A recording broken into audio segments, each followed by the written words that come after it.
Ladies and gentlemen, welcome to another Fuds on Film podcast. My name is Scott Morris and I'm joined today by my good friend Drew Tavendale. Hi. Today, for no particularly cromulent reason, we decided to take a look at both The Departed and its progenitor Infernal Affairs. I believe the reasoning was largely, I've just watched Infernal Affairs again, and that seemed a good enough reason to pick this for the compare and contrast. Yes. And so, I guess obviously the first of these films to come out was Infernal Affairs back in 2002, and it was released in Hong Kong to great commercial and critical success.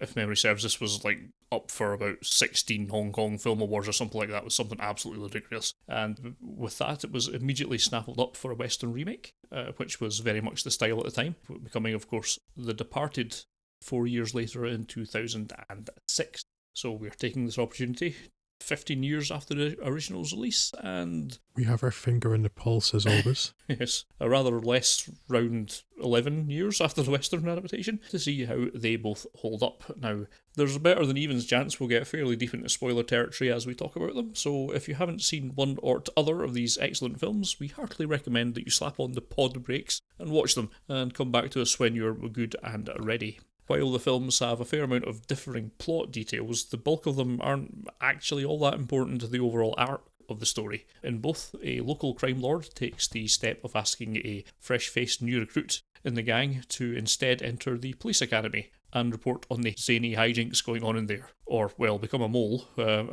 with the idea that the flow of information to and from the gang leader to the mole will let him dismantle any rivals' operations and stay one step ahead of the Pobo himself. Meanwhile, rather more conventionally, the cops are going in the other direction, taking a smart but overly angry recruit from a family with criminal links and asking him to work undercover, washing him out of the academy on a pretense and having him enter the crime lord's service after a while. Time passes and both moles rise to positions of prominence in their respective organisations, but the crisis in the films kick off when both teams work out that these moles exist and start taking steps to flush them out, leading to increasingly bloody operations with a slightly different outcome depending on which film you're watching. Yeah, Drew, why don't you tell us a little bit about the original Infernal Affairs then, and we'll take it from there.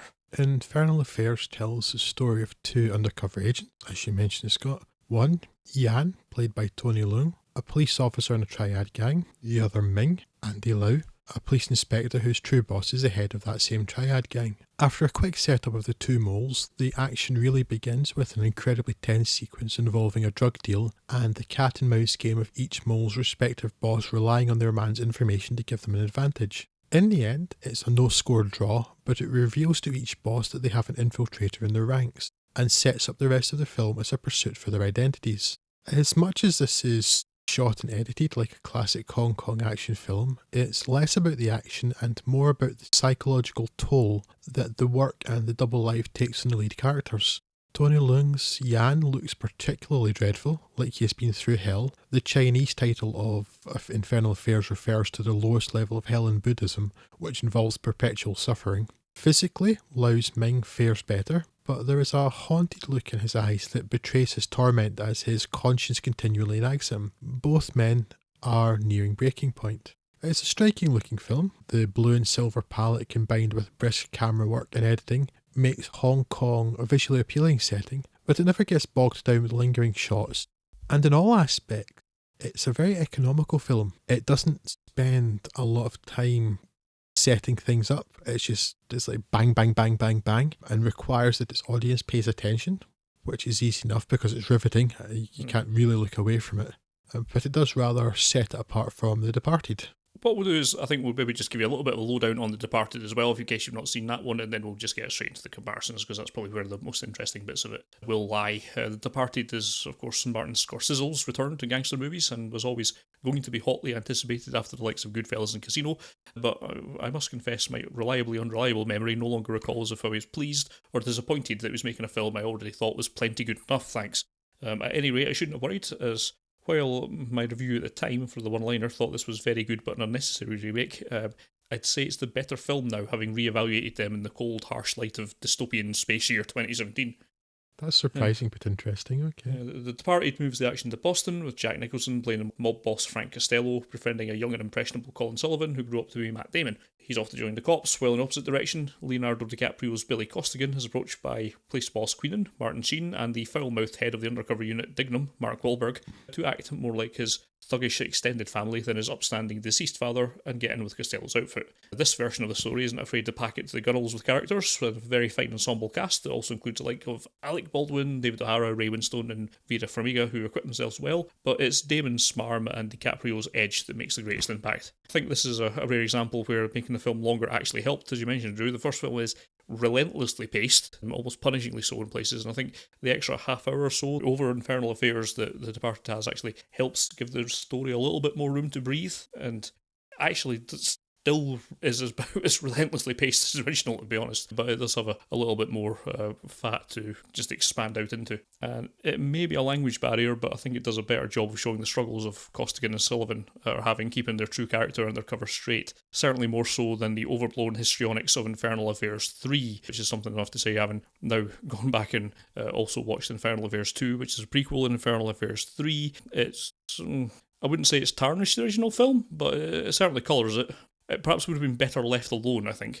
And The Departed was clearly designed as a one-shot, and with no attempts to go for anything like a prequel or a sequel. So it has a rather more tied-up conclusion, shall we say, in a way that the first film doesn't. And perhaps suffers from it. I think I appreciated the ending at the time, but I don't think it's held up quite so well. Probably just because of Infernal Affairs 3, which was odd on a very great number of levels. You mentioned something about comparing them, which is kind of the thing we do in this podcast, so why don't you dig into that? Yes, first of all, I will say I have not seen Infernal Affairs 3. I have just watched Infernal Affairs 2 for the first time, and the story in The Departed picks up some of the same background, the same themes that Infernal Affairs 2 does. I would like to just say that it's really just compare the original Infernal Affairs and The Departed, because I think all the things that are added to the story in Infernal Affairs 2 largely A, don't work, and B, are unnecessary, with that proviso in place. And I always very much liked The Departed, but I hadn't watched Infernal Affairs in a very long time, and it's only after watching them in such close proximity that I realised, good as The Departed is, how much tighter, more efficient, and just better Infernal Affairs is. So I'm quite surprised to hear you say the opposite, Scott. It's tighter. I think it rushes through things a bit too quickly for any of it to sink in. When it is trying to, when so much of it is about the sort of deterioration of the characters and how the difference between their internal character and what they're supposedly doing, it does tend to rush through that quite a lot in Infernal Affairs, I found. Whereas The Departed, just having a little bit of extra time to flesh it out, I think, helped it. I didn't feel that at all, actually. Again, on this viewing, I watched The Departed again, and I was I was like, speed up a bit. I don't care about this. Take this away, please. I felt that a good few times watching this, and The Departed is still a fine film, but and Martin Scorsese is a great filmmaker and one of my favourites. Although it was very much the pity Oscar he got for this, because clearly that ought to have been given to Goodfellas. Because Dances with Wolves, go away. There are elements in Infernal Affairs that The Departed copies almost wholesale, but with enough of a difference that it almost entirely changes the effect or has no point. Or often it just puts in something that was in the original, for instance the setting up of a team to investigate the mole in the police force, the following of the mole from the cinema, largely because it was an original without it really making sense in the remake. The most egregious example of that is when Sullivan asks Costello to get all of the social security numbers and personal information of his crew. In Infernal Affairs, and setting aside the action or the events of Infernal Affairs 2, which completely changed the knowledge you have of this from Infernal Affairs. In Infernal Affairs, nobody knows anything about Jan, who has also been undercover for many years. In The Departed, every single person involved knows Costigan's name, and Costello has known him from the beginning and knew that he was in the police. Therefore, there's no tension, no worrying that Costigan will get found out. His real identity is already known. The scene is there because in Infernal Affairs it is there. It sets up Costigan's later discovery of Sullivan as a mole, but on its own it doesn't work. Then, near the beginning of Infernal Affairs, Ming tricks a gangster into giving up the location of his gang. This is actual police work. It doesn't serve as boss, it shows that Ming is capable and actually performs genuine service at times. The corresponding scene in The Departed is nearly identical, except that it aids Costello, making Matt Damon's character less nuanced and less interesting. And there are lots of little things like that in The Departed. Less ambition, less ambiguity of character, less subtlety. That means that even if it wanted to, The Departed couldn't pull off the crisis of conscience that Infernal Affairs does. Lau's Ming begins to be plagued by doubts towards the end of the film. He is tiring of the double life and seems to have a growing conscience. And it seems, while he has done too much harm to be redeemed, that he at least might be giving being the good guy a go, and it would be believable. Now, part of that perhaps is the fact that Andy Lau is a better actor than Matt Damon, but his character is also written more interestingly with greater depth than Damon Sullivan. Sullivan is selfish and shallow, and had they tried the same thing in The Departed, it would have rung hollow. Sullivan's character never develops. He's a self-serving jackass at the beginning, he's a self-serving jackass at the end. And then we have Mark Wahlberg's character, Sergeant Dignam, an addition in Departed who seems to exist just to be a belligerent pillock for no reason whatsoever. I'm pretty much certain he was written in just so that he could be the Avenger at the end, because he serves almost no purpose other than being a swearing delivery device for the rest of the film. Oh, and talking of the end, Scorsese must have been having an uncharacteristic off day to allow such an obvious and ham-fisted bit of imagery as the rat scuttling by in Sullivan's balcony to make it into his finished film. It's rare for Scorsese to be so on the nose with things like that. Character-wise though, for me, The Departed earns a big win in one area: Frank Costello. Eric Chang's Hong Sam is largely anonymous in Infernal Affairs, appearing at first almost as a kindly avuncular uncle, and never really feeling particularly menacing or dangerous at any point. Jack Nicholson steals, well, choose every scene that he's in, and he's phenomenally entertaining. He's a much better foil for Martin Sheen's Queenan than Sam is for Anthony Wong's SP Wong. It's just disappointing that his character was given so much racist and misogynistic dialogue. Was it really necessary? There is a downside to Nicholson's presence, in that it rather takes away focus from Damon's and DiCaprio's characters, and it's meant to be their story. But still, Jack Nicholson. You can't complain because Jack Nicholson. Last thing I would like to say, before you say your piece, Scott, is, and what we've touched on already, but Infernal Affairs is much faster paced than Departed, which seems, to me, you think it's still quite quick, but seems almost pedestrian by comparison. Much of the difference comes from Departed's need to explain everything, as well as give the two main characters backstory, something which is again put into a completely separate film in the Hong Kong version. The Hong Kong film spends a few minutes setting them up, and then it's bang, and they're into the action, and it trusts its audience to pick up who is doing what, to who and why, without having to spell it out. And as long as you pay attention, and I don't see how you could not, as it's riveting, that's not a problem. I do wonder if part of that's a film culture thing though. I've thought for years that mainstream Hollywood never credits its audience's intelligence sufficiently, something that of course becomes, or has become, a self-fulfilling prophecy, and it feels like The Departed over-explains things. I really prefer the original, the fact that it just gets straight to business and just rushes through things. I like that about it so much. I don't think I'd ever want to be on a team where explaining things and having backstory are seen as negatives. So I'll take that as actually you meant that as a positive for The Departed, because I think it does a better job of having character motivations out front, and I just can't get behind anyone thinking The Departed is slowly paced. I think this is also pretty relentless, and it's not all that much longer than Infernal Affairs, and it just gives it a little bit more room to breathe. I don't think it's really adding all that much that's entirely unnecessary, and most of what it has been added is probably just because it made for an interesting character or an interesting bit of dialogue. I heartily enjoy Mark Wahlberg's character.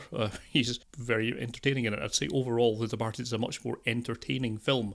Structurally, perhaps the original is better in some regards, but I would say that the performances from all of the main cast and also the craft of it, I think it's a better shot film, I think it's a better paced film, and I think it's a more enjoyable film in that regard. It's certainly a lot funnier. It's a bit less cheesy in places. There's some bits in Infernal Affairs that are, let's say, there's some shots that Martin Scorsese would not pick, put it that way. And I think in general, part of this is because Infernal Affairs 3 has kind of ruined Infernal Affairs for me, because The Departed is not a subtle film. And I've always taken that as to be kind of what the little nod to that rat at the end is sort of Scorsese's little admission. It's like, yeah, this is one of my broader efforts rather than anything particularly subtle. But Infernal Affairs 3 is a mess, and it does some really strange things to Andy Lau's character at the end. It's a strange mix of prequel and direct sequel, and is essentially him going crazy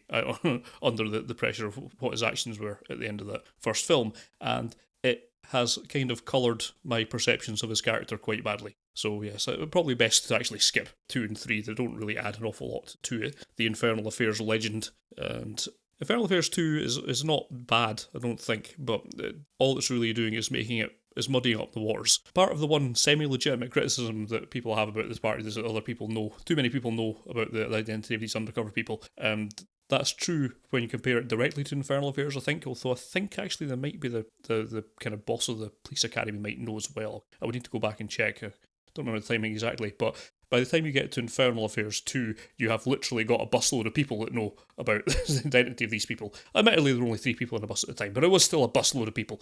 And yeah, so that doesn't really help Infernal Affairs' case for being the cleaner of the 2 films. I just like it. I think that from everything that departed, from the performances to the way it's paced, to the soundtrack, to the visuals, and to all the supporting characters, just makes it a far more enjoyable watch now, going back to it, than Infernal Affairs. Not that I'm saying that Infernal Affairs is in any way, shape or form a bad film. It's still a tremendously enjoyable film, and the answer to this is you should watch them both, of course. But I would give the edge to Martin Scorsese's effort. Whereas I think the original is better by a fair margin, actually. And I think The Departed is very good, but on this most recent rewatch, I mean, maybe there is some fatigue in that I've largely watched the same story twice in a couple of days. But I just don't find Boston an interesting location, and so much of it's kind of sunny, and I don't particularly like the setting or the way it's shot. Still again, please don't mistake this for not liking the film. I think it's very, very good. But I don't care much for the soundtrack, and I don't like the racism, and I don't like, oh, we're really, really Irish, and we'll have the Dropkick Murphys shipping up to Boston in case you'd forgotten it's all about Irish people. Not that any of them are actually from Ireland, but... Or they're walking around in t-shirts that say Irish, just in case. And there is one of Frank Costello's crew is Scottish, but I assume they think that people in the United States can't tell the difference between the accents. I don't know, but I just like the Infernal Affairs more. I think it's more efficient. I do think Andy Lau's a much better actor than Matt Damon, and I do like Matt Damon a lot. And maybe the big difference between the two is I much prefer the ending of the original, because you get the idea that Andy Lau's Inspector Ming has been he's the bad guy pretending to be the good guy for 20 years or whatever, and at the end it's like maybe he actually wants to give being a genuine good guy a go. And then just when he's decided to do it and to make things right, it all goes wrong. Whereas at the end, it's, oh well, he dies then. And it's kind of find that boring. It feels like the Hollywood happy ending, and I don't like it. I much prefer it now. I probably wouldn't have said it at the time, but yes, the way The Departed ends is a much neater and more satisfying ending than Infernal Affairs 3. I'm not. Now, if you want to talking pretend sequels at all, I mean, if you want to pretend that doesn't exist, fair enough. You know, the reality of it is that it's there, and there's a film that's went on to do something just mental. No, I said at the start that I was only talking about Infernal Affairs 1 and The Departed, and I find the end of The Departed really disappointing. I don't like it at all. Again, because the characters aren't the same though, because Matt Damon's character never changes. There is no character development in that character at all, whereas in Infernal Affairs there is. But I still find it kind of too neat. Like, oh well, like Mark Wahlberg turns up and gets vengeance, and I just find that tremendously dull. It is a bit too neat in a number of things. It is obviously trying to go for a bit more crowd-pleasing Hollywood ending, I suppose. It does fulfill the kind of natural order of justice in a way that the Infernal Affairs one doesn't, but as I say, I can't unsee Infernal Affairs 3, seeing what happens to that character after that. You've ascribed some nice character motivations to him there, but let's just say that the rest of the series does not hold up in the way you would perhaps want it to go. So, Well, then I am yes, blissfully ignorant at the moment, Scott. like I say, I cannot erase that from my mind. So yes, in that regard, I have to give the nod to The Departed for the cleaner ending. It doesn't have such a potential for horrors the way that Infernal Affairs wound up leaving things. Again, like I say, I think we're both of the same mind that both films are very good and should be seen. I still can't believe you'd be watching The Departed and thinking that this needs to speed up. But then again, I suppose you wouldn't believe that I was sitting watching Infernal Affairs thinking it needs to slow down. So I guess that works out quite well. Yeah, I genuinely just enjoyed how quickly Infernal Affairs speeds along. I like the fact that it's not stopping to explain things. You need to pay attention because all the information is there, just as long as you pay attention. And it feels, in comparison to The Departed, just spells things out a bit too much. Again, we're arguing about the merits or relative merits of two very good films. It's not like one is bad and one is good. Just disagree on which is better.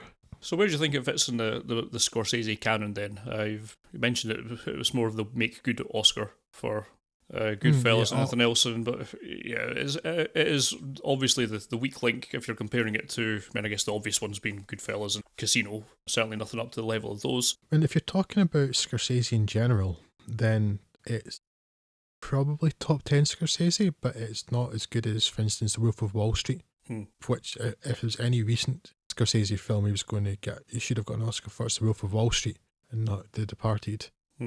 Just in terms of Scorsese gangster films, I think probably, with the proviso that it's a long time since I saw it, that it's probably about on a par with Mean Streets, but way behind Goodfellas and definitely behind Casino as well.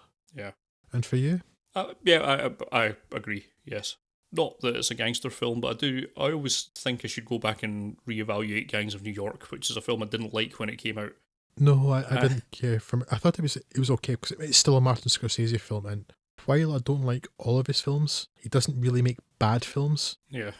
But I didn't care a great deal for Gangs of New York, and it's something I have considered revisiting as well. Particularly because it was at the time, mainly because it was that awkward period where you couldn't quite admit to liking Leonardo DiCaprio yet. So I don't know if maybe I'll go back in it. I don't have that ludicrous little teen actor stigma that I'm putting on him. Leonardo DiCaprio gets a lot of hate actually, and I never liked him in just sort of the 1990s really when he was becoming famous. He took a while because he always looked so young, which definitely was against him. He took a while really to grow into his features, I think. Yeah, and then I think Gangs of New York may have actually been the same year as Catch Me If You Can.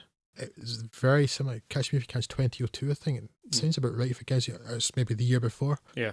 But certainly by Catch Me If You Can, even though when he was playing Frank Abagnale Jr., he's still kind of young looking. But that's when I started to really appreciate Leonardo DiCaprio, and he was starting to grow into his features. Yeah, but before that, consider Leonardo DiCaprio, I think, maybe of What's Eating Gilbert Grape, a film I saw so long ago I barely remember. But certainly Titanic, which I have not seen, but I've seen enough of that I know I will hate. And I don't want to spend 82 hours of my life watching it, or however long it happens to be. And then the Baz Luhrmann Romeo and Juliet, I think, was really the big thing pre-Titanic for DiCaprio. And it never appealed to me then at all. Yeah, and then you look at what he's done after that, after Gangs of New York, Catch Me If You Can, Aviator, The Departed, Blood Diamond, Body of Lies, lots of Shutter Island. Yeah, and Inception, obviously, we'll get up to more recent times. But yeah, he's had a tremendous career since then, so maybe I do need to go back and reevaluate his earlier career and see if maybe it is just the case where he got a lot better over time, or if it was just the case that, I need to have my cool kid credentials by hating Titanic and everything associated with it getting in the way, which is something I shouldn't really admit to in public. So. From what I can remember, and again, it's a while since I've seen those earlier films, but I actually watched recently and assuming it's reasonably representative of the Half in the Bag episode on Titanic, and I just know that I will hate that film in the way that possibly as much as I hate Avatar. But acting really is one of those things you very much get better with age.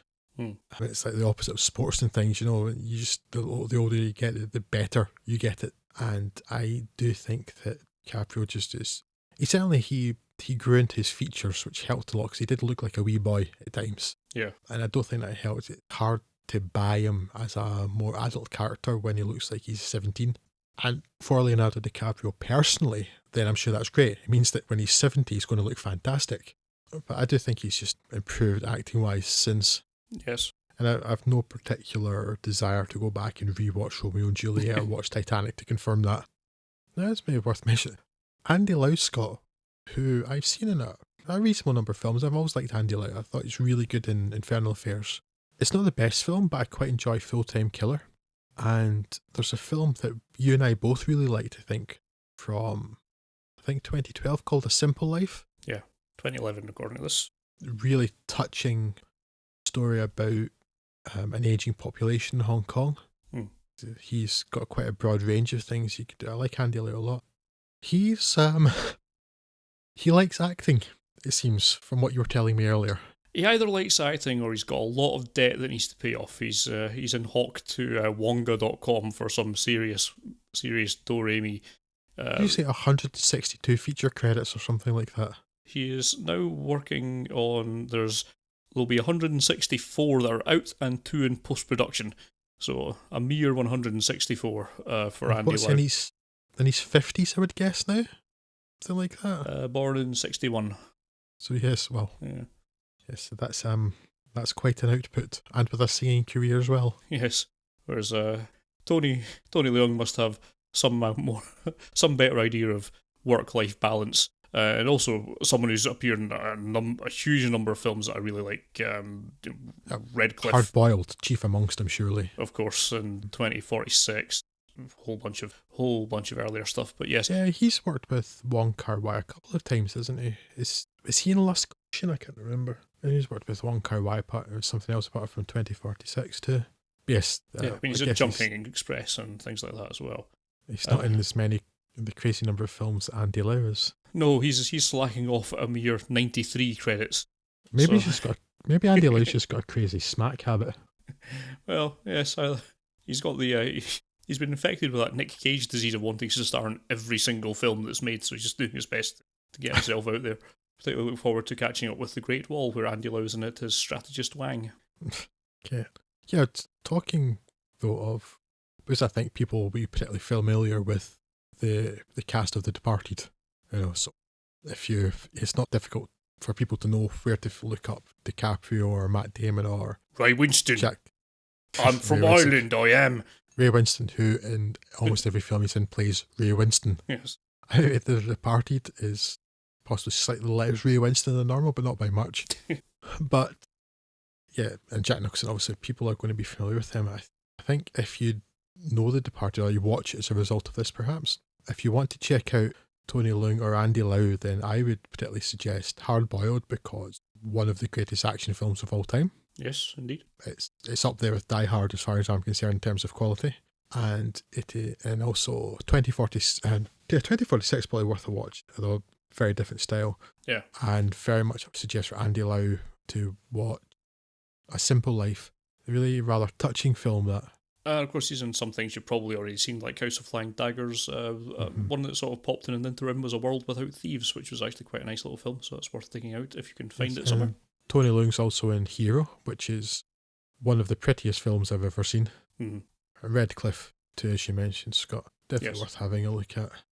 I'm not sure about the director of Infernal Affairs, though. Andrew Lau, no relation to Andy Lau, who's the star. I don't really know his work so much, I think. I have not seen much of his work. I've seen a few of his earlier stuff, which I wouldn't actually go out of my way to recommend, but the whole Young and Dangerous films, there was a whole series of those, sort of like, 6, 7 of them, which were okay, but very much of its time. I've seen The Storm Riders and A Man Called Hero, both of which were probably what I'd pick out of this list of the ones I've seen, which had a bit of an edge to them. Were probably both a bit better, but it's been a long time since I've seen either of them. I think I've seen Initial D, but I remember almost nothing about it. Yeah, I did see an Initial D film, but I don't know if it was that one. I think there's been a few. Are there multiple ones? Yeah, I think it's a reasonably popular franchise over there, 2005. I just know the name, but I don't really know much about it. Yeah. It teams up with Alan Mack quite a lot, and there's a lot of films here that I've actually not seen, but I do want to actually catch up with Lady Cop and Papa Crook. I have no idea what it's about, but that sounds like a cool title. A War Named Desire, which is a radical readaptation of A Streetcar Named Desire. All of this is talk has made me really, really want to watch the really, really, really terrible dub of Hard Boiled. Yes, yes. I don't know why, but because I hate dubs, but I think I have a fondness for the original dub of that and the original dub of Akira, maybe because they're the versions that I watched at an impressionable age early in high school. But the dub of Hard Boiled, I have a soft spot for.